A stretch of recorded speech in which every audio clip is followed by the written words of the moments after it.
Undas 2020 will be a different one. The government has ordered the closure of all cemeteries and memorial parks nationwide. This was contained in Resolution Number 72 of the Interagency Task Force for the Management of Emerging Infectious Diseases.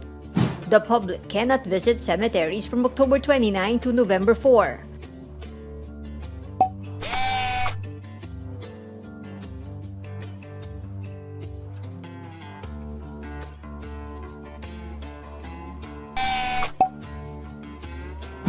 They can only visit their deceased loved ones before October 28 or from November 5 to 15 and must take note of this.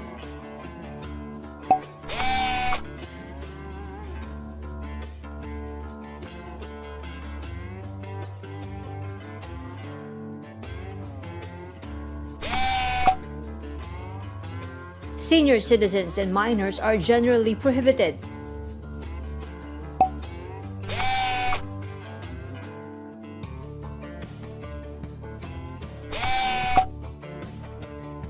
Before this resolution was issued, all Metro Manila mayors already agreed to close cemeteries to prevent mass gathering.